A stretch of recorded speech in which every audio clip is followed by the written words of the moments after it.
उनको गंधर्व कहते हैं, आज भी, उस समय भी गंधर्व कहते थे।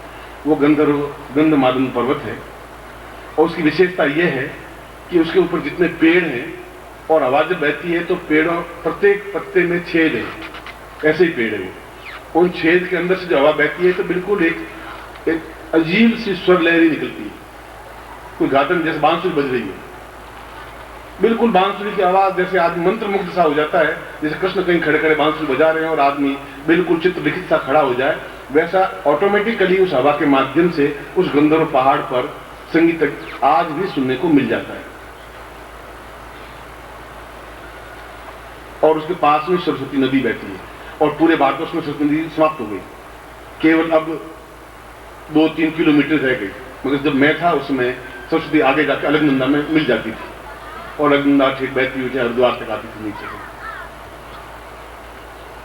और इतना गहरा जल और इतना वेगवान जल सरस्वती का कि बड़े बड़े पत्थर लुढ़क करके उसके अंदर पिस जाते थे, खत्म हो जाते थे।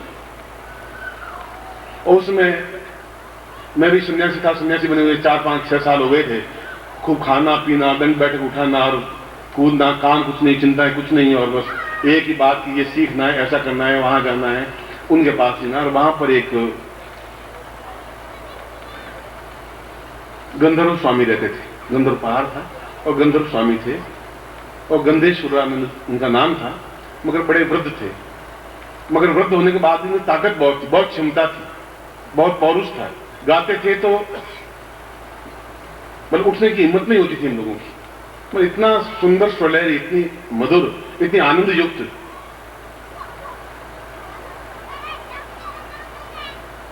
मैं वहां करीब 1.25 साल रहा उस पहाड़ पर। वहां पर नंदारण पर्वत है उसके पास में, बद्रीनाथ, ये सारा इस एरिया में करीब 1.25 साल के आसपास उन दिनों में रहा। और मुझे वहां वो पंक्ति याद आई कि यदि सुंदर बनाया जा सकता है किसी को, बिल्कुल ऐसी कुरूप ब्रह्मांड की पुत्री को, तो फिर कौन सी विधि है, कौन सी तरकीब है, किस तरकीब से वह एक कुरूप चीज को सुंदरतम बनाया जा सकता है। धारा को राधा कैसे बनाया जा सकता है, एक कृष्ण अपने आप में इतने काले होते हुए भी इतने सौंदर्यवान कैसे बन गए थे। काला रंग तो हमारे यहाँ असौंदर्य का प्रतीक, गोरा रंग सुंदरता का प्रतीक। फिर कृष्ण अपने आप में इतना एकदम सम्मोहन उनके चेहरे पर आया कैसे, वशीकरण क्या चीज थी, कहां से आई थी, ये चिंतन और मैंने चिंतन उनके सामने रखा। उनका कि मैं केवल इसलिए आया हूं कि अगर ये बात सत्य है और देवी भागवत गलत नहीं हो सकती, और गलत नहीं हो सकती तो क्या ये पंक्ति सही है या वेद व्यास गलत थे जिन्होंने पंक्ति लिखी। दोनों में से कोई एक चीज सत्य होगी। उनका ये पंक्ति बिल्कुल सत्य। वसुबानु की यहाँ पुत्री पैदा हुई तो बड़ी बेडोल थी और कृष्ण ने अपने विशेष मंत्रों के माध्यम से उसको अत्यंत सौंदर्यवान, इतना सौंदर्यवान बना दिया कि उसके सामने यौवन और रूप भी फीका पड़ रहा। मैंने कहा कि मैं इस चीज को सीखना चाहता हूं, मैं इस चीज को समझना चाहता हूं कि क्या है, और है तो फिर मैं अपना जीवन भी खपाने को तैयार हूं अगर एक चीज सीख लूंगा। उनका तुम फिर अप्सरा साधना करो। मैं योगी सन्यासी लंगोट लगाए हुआ अप्सरा साधना करूं और कल घर को मालूम पड़े तो पत्नी तो माता फोड़ फोड़ के मर जाएगी, बिल्कुल। और अप्सरा को मैं करूंगा भी क्या, तो योगी अप्सरा के साथ में सम्मेलन में क्या संयोग। मैं कहा मैं अप्सरा साधना तो नहीं कर सकता। उनका अप्सरा साधना करने में तकलीफ क्या है, देखिए कि क्या साधनाएं होती है, उसका आनंद क्या है, उसकी मस्ती क्या है, उसकी डोर क्या है। और उन्होंने 3-4 दिन तक बिल्कुल इस बात को एक अनिंगम किया कि बहुत प्रबल और प्रखर व्यक्तित्व ही अप्सरा साधना कर सकता है, जिसमें ताकत है, जिसमें तेज पुंज है। और अप्सरा साधना के माध्यम से कृष्ण ने उस वानु की लड़की को, पुत्री को सौंदर्यवान बनाया। और उन्होंने खुद ने भी अप्सरा साधना की, इसलिए वो काले होते हुए भी अत्यंत स्वरूपवान बने, सौंदर्यमय बने। बाकी उस भाग में यदि आप उस बेल्ट में चले जाएं तो एक भी व्यक्ति सौंदर्यवान नहीं मिलेगा, तो बेल्ट ही ऐसा है, सब कुरूप से मिलेंगे। और जिसको हम सौंदर्य कहते हैं वो सौंदर्य है ही नहीं, जिसको हम यौवन कहते हैं वो आपके पास नहीं है। आप अपने आप में 24 साल का बड़े जवान कहते हैं, वो आप कहते हैं। मैं आपको सौंदर्यवान नहीं कह सकता, मैं आपको सुंदर नहीं कह सकता, क्योंकि मैं उस सुंदरता को देख चुका हूं, सुंदरता क्या होती है। यदि विश्वामित्र मेनका को और मेनका अप्सरा को अपने वशिष्ठ में ला सकता है, उसके साथ शादी कर सकता है, यदि वशिष्ठ उर्वशी को सिद्ध कर सकता है, यदि भगवान शिव उर्वशी को अपने अधीनगम कर सकते हैं, अगर भगवान विष्णु मोहिनी के साथ, एक मोहिनी अप्सरा के साथ सिद्धता प्राप्त कर सकते हैं, तो फिर एक ऋषि क्यों नहीं कर सकता? अप्सरा साधना में क्या न्यूनता है? मन बड़ा डावाडोल। उन्होंने मुझे कहा कि तुम अप्सरा साधना करो और पूरे जीवन अपने आप में तुम्हारा एक संवर जाएगा, एक सौंदर्यवान बन जाएगा, एक क्षमतावान बन जाएगा, क्योंकि उसके बिना जीवन तुम्हारा अधूरा रहेगा, उसके बिना जीवन का आनंद नहीं आ पाएगा। जीवन तो रहेगा, जियोगे तो सही, पर जीवन में जो आनंद की लोर है, मस्ती है, वो तुम नहीं ले पाओगे, और वह जीवन एक नीरस ठूंठ की तरह रह जाएगा, और ठूंठ पेड़ अपने आप में छाया नहीं दे सकता, और तुम्हें आगे जाकर के शिष्यों को कुछ देना पड़ेगा तुम्हारे चेहरे पर एक ओज, एक ताकत, एक जवानी, एक साहस, एक क्षमता, क्योंकि आने वाला समय तुम्हारा जूझने की क्षमता है हिमालय से। पूरे हिमालय से जूझने के लिए बहुत ऐसी चीज होनी चाहिए जो तुम्हारे पास सम्मोहन हो, वशीकरण हो, और जिसको चाहे वैसा बना सको, और इसके लिए तुम्हें स्वर्ण प्रभा अप्सरा साधना तुम्हें करनी चाहिए। उस हुआ में 1-2 दिन और बीत गए, आखिर में साधना करने बैठा, और साधना करने के बाद में करीब केवल 3 दिन साधना की। उन्होंने जो मंत्र मुझे दिया, जो दीक्षा दी, मैं उनको कई बार समझाया, उनका मैं शादी हो चुकी है, उनका शादी हो चुकी तो उसमें कहां तकलीफ हुई? तुम्हारी शादी का ऐसे क्या लेन देन है? तुम्हारे जीवन अगर माधुर्य चाहते हैं, तुम्हारे जीवन तुम आनंद चाहते हो, तो योगी तुम क्यों एकदम से विचलित हो रहे हो कि नारी को देखते तुम डगमगा जाओगे? अगर डगमगा गए तो फिर तो मनुष्य से भी गए भी थे। मैंने अगर अप्सरा साधना सिद्ध की है, उन्होंने कहा गंधेश्वर ने, और आज भी मैं अप्सरा के साथ में 4-6 घंटे 8 घंटे बिताता हूं, ये मेरे शिष्य बिताते हैं, तो मैं क्या तकलीफ आ रही है? मैं अपने जीवन को आपके सामने एक पन्ना खोल रहा हूं सिर्फ। और उस समय एक शरीर में एक ताकत तो बहुत थी, पत्थर की तरह सारा सख्त शरीर था, अगर कील भी ठोक देते तो उससे शरीर में घुसती नहीं थी, और कई घंटे सरस्वती नदी में उल्टा बहता ही रहता था, चलता रहता था, अलकनंदा में बहता, और लोग पागलों की तरह मुझे देखते कि ये क्या हो रहा है, मगर मैं खुद अपने आप में आपे में नहीं था। यौवन का एक इतना उद्दाम वेग था कि मैं अपने आप को उसमें झेल नहीं पा रहा था। कभी उस पत्थर को उठा के फेंकता, कभी जैसे पागलपन की एक चरम सीमा हो, कुछ वैसी स्टेज बन गई थी जीवन की। शरीर में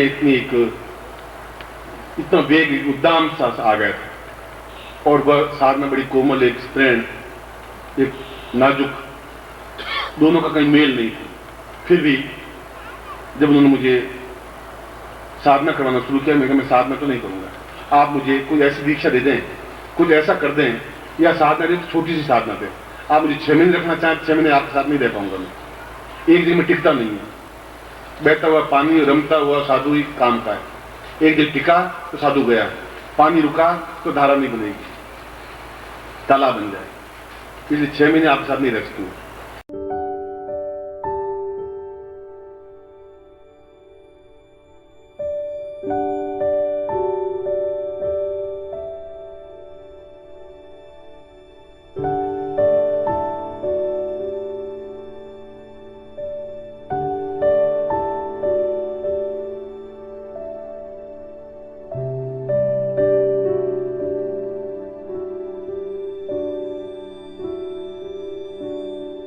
2-3 दिन की, 5 दिन की साधना है तो आप दीजिए, और दे सकते हैं तो दीजिए, नहीं दे सकते हैं तो आपका महबूबों का टाइम खराब मत कीजिए।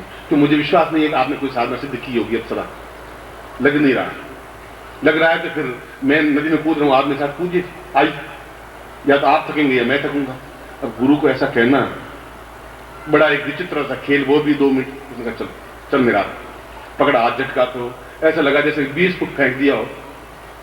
बड़ा ताकत है, दिख रहा तो बिल्कुल सफेद दाढ़ी है, ताकत इतनी कि एक हाथ से झटका दिया मेरे जैसे आदमी को, वहां जाके गिर गया हूं।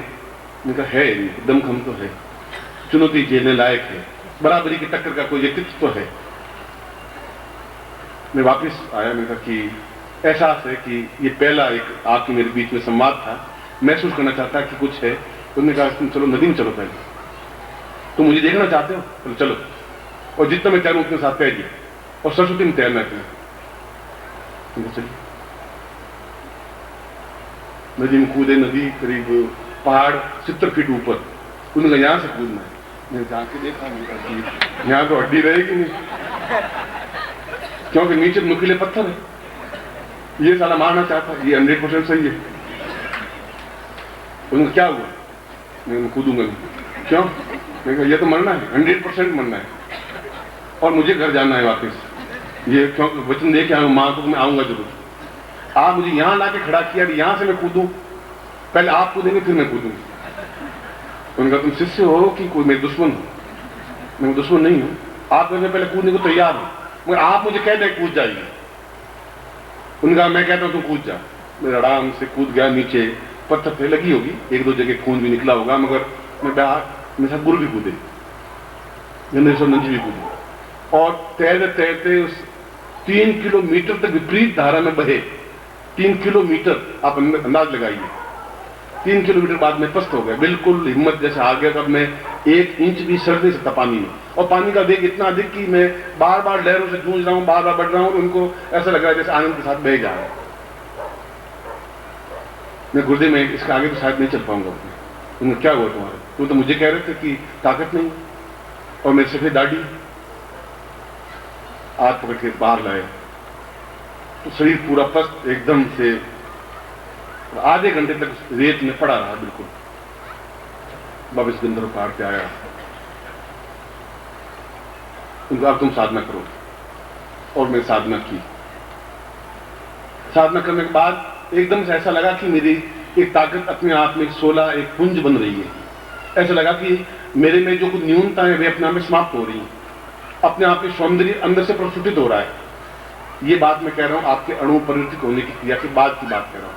ये दीक्षा मैंने ली थी, जो मैंने आज आपको दी, और इस दीक्षा के बाद उनसे नहीं, दीक्षा किसी और से ली थी।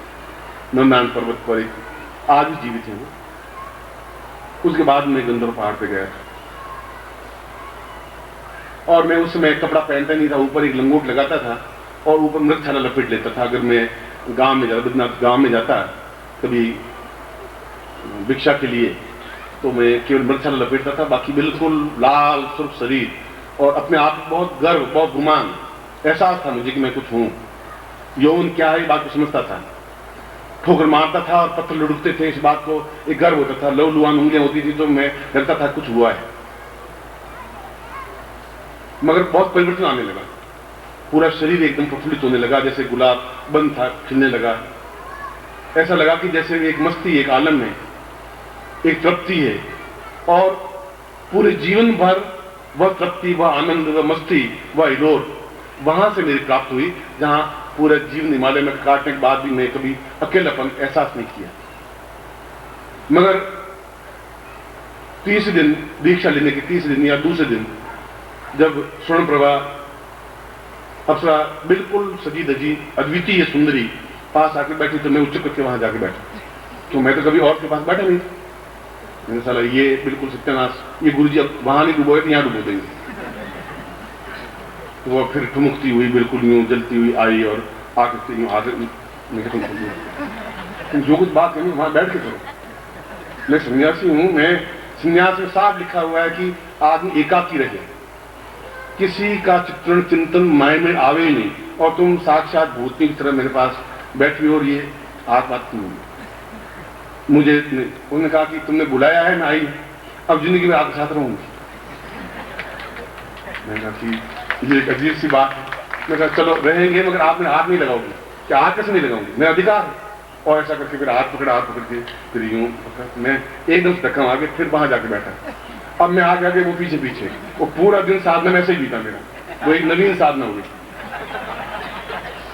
गुरु जी नहीं चले गए थे, शाम को गुरुदेव ये साधना में वापस ले लीजिए, मेरा धर्म, मेरा जीवन बर्बाद हो जाएगा, झूठ बोलना पड़ेगा गद्दा करके, और ये तो पिंड छोड़ेगी नहीं, तो कि सुंदर नहीं है। मैं कहा ऐसी सुंदरी मैंने देखी नहीं जिंदगी में। पहाड़ में सुंदर होता है, पहाड़ इसलिए सौंदर्यवती होती है, मैं देखा है पहाड़ को। आज भी अगर सौंदर्य देखना है तो आप पहाड़ में जाके देखेंगे, शहरों में सौंदर्य आपको नहीं मिलेगा। उस सौंदर्य को देखा है, नारी सौंदर्यता क्या होती है वह देखा है, अपनी आंखों से राधा को देखा है, मंत्रों के माध्यम से, साधना के माध्यम से। गोपियों को देखा है और उससे भी कई हजार गुना इस सौंदर्य को देखा है। सौंदर्य में कोई कमी नहीं है। मतलब क्या गुरुदेव एक योगी होकर, सन्यासी होकर के क्या ये उचित है? उनका इसमें अनुचित क्या? अनुचित तुम्हारी आंख है, तुम्हारा चिंतन है, तुम खुद भ्रष्ट हो रहे हो। इसके बिना तुम्हारा जीवन पूर्णता नहीं प्राप्त कर सकेगा, आनंद नहीं आ पाएगा। और आनंद के लिए अप्सरा साधना मैंने जानबूझ के तुम्हें दी है, क्योंकि तुम्हारे आगे जीवन का पाथ है मुझे क्लियर है, आगे का रास्ता मुझे मालूम है कि तुम कितना एक विषम परिस्थितियों में तुम जीवन बिताओगे हिमालय में। और तुम्हें अगर सिद्धार्थ समझाना है विशेष कार्य के लिए तुम इस पृथ्वी पर तुम आए हो, मैं नहीं समझ पा रहा, मैं तुम्हें समझा रहा हूं। और तुमने कहा कि कृष्ण क्यों सुंदर हुए, और तुमने कहा कि राधा को कैसे सौंदर्यमयी बनाया, इस प्रकार सौंदर्यमयी बनाया। इसके पूरे तेज पुंज को राधा में समाहित किया और वह सौंदर्यवती बनी, और उसके पूरे सौंदर्य को अपने आप में प्रस्फुटित किया कृष्ण ने, तब एक सम्मोहन बना। अगर नारी में सम्मोहन और आकर्षण नहीं है तो फिर नारी नहीं बन सकती, सौंदर्य नहीं बन सकता। खैर 5-7 दिन बहुत ही उलझन में रहा, निकलता गया उलझन से, मगर उसके बाद मैंने महसूस किया कि वास्तव में जीवन का सौंदर्य, जीवन का एक श्रृंगार, जीवन का एक आनंद है, विरोध है। और यही दिन थे, फागुन के दिन थे, और फागुन तो पूरे भारतवर्ष में खेला जाता है। एक वसंत बहता है, एक नई हवा सी बहती है और एक झूमने की क्रिया होती है। ऐसे ही दिन में अभी बैठा बैठा चिंतन यही कर रहा था कि वो भी एक क्षण था कि 5-6 दिन मैं पूरे गंधर्व पहाड़ भागता रहा, और वो पीछे, मतलब जब देखो बिल्कुल पास में।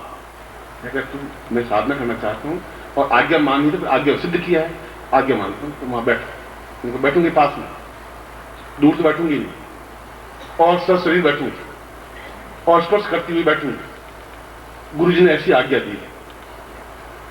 फिर मैं गुरुजी पास गया, मैंने कहा आप इतना कर लीजिए गुरुजी कि ये 2 फुट दूर बैठ जाए, मैं 2 फुट दूर बैठूं, नहीं देखूंगी इधर, देखूंगा तो फिर मेरा माइंड फिर विकृत होगा, मन जब नहीं कर पाऊंगा, फिर वो सौंदर्य में ही हो जाएगा। उसने कहा सौंदर्य को पूरे अपने आप में आत्मसात करना है, देखना नहीं है, अपने आप में लीन करने की क्रिया करनी है। तुम्हारे अंदर उर बसी, हृदय के अंदर बसी हुई हो, ये स्वर्ण प्रभा है। तुम्हारा सारा शरीर लोहे की तरह है, उसको सोने की तरफ दमकाना है तो स्वर्ण प्रभा को सिद्ध करना ही पड़ेगा, तुम्हें अपने अंदर समाहित करना ही पड़ेगा, फिर तुम वृद्ध नहीं हो सकोगे।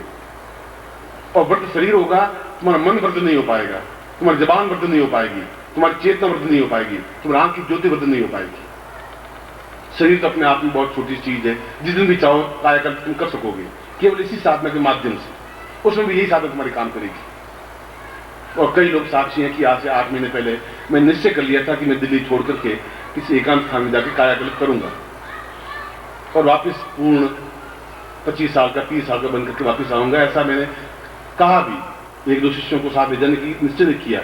फिर कुछ परिस्थिति आई, नहीं जा पाया। फिर अभी 6 महीने 8 महीने पहले की बात कर रहा, मैंने कहा पूरा अपने आप को कायाकल्प करना है। और गुरु ने कहा था कि इसी मंत्र के माध्यम से कायाकल्प कर पाओगे, क्योंकि धीरे धीरे जो सौंदर्य सूखता जाएगा अंदर से, तो वृद्धता तुम्हारे आप आएगी, शरीर में झुर्रियां आएंगी, वापिस तुम कायाकल्प कर सकोगे। उसमें भी ये तुम्हारे काम आएगा। जितने साल तुम रहो अपने आप में यौनवान, उद्दाम और सौंदर्यमय बने रहो।